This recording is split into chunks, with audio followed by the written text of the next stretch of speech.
그렇게 좋으면 레진으로 앞니 다 치료할 수 있는 거 아니야? 안녕하세요. 치과의사 송카롱 송장현입니다. 손카롱. 레진 치료를 통해서 앞니 충치를 하거나 이 틈새를 메꾸는 방법에 대해서 저희가 얘기를 한 적이 있었는데요. 그렇게 좋으면 레진으로 앞니 다 치료하면 되는 거 아니야? 라고 생각하실 수도 있는데, 그렇지 않고 뭐 라미네이트라든가 아니면 크라운, 이런 보철 치료가 필요한 경우도 많이 있어요. 레진으로 수복, 때우는, 붙이는 그런 치료가 굉장히 좋긴 하지만 레진이라는 재료의 한계가 있어요. 너무 넓거나 큰 부위에 치료를 하기에는 강도가 그렇게까지 강하지는 않아요. 기본적으로 플라스틱 계열의 재료이기 때문에. 그리고 충치가 한 치아에 너무 여러 군데에 같이 발생을 해 있거나 한 경우에는 레진으로 덕지 이렇게 치료를 했을 때는 그 강도, 물리적인 성질의 한계도 있겠지만 심리적으로도 그렇게 예쁘지 않은 결과가 나타날 수 있어요. 손카롱.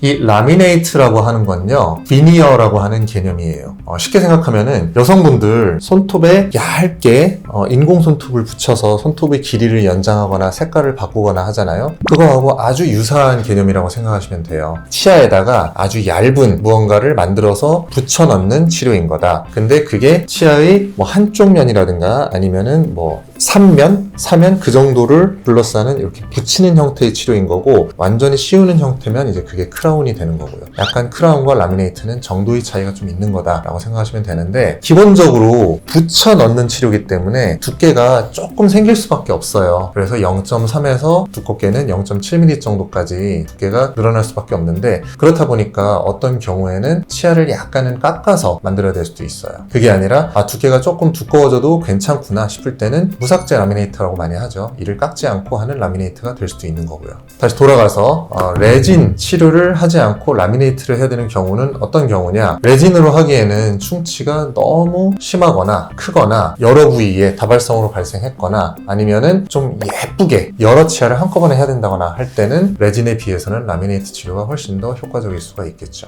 어떤 한 가지 치료가 정답인 건 아니에요. 경우에 따라서 선택을 할 수가 있는 건데, 어떤 치료가 가장 적합할지는 치과에서 충분히 상담을 받아보시고 그런 다음에 결정을 하시면 좋겠죠. 손카롱.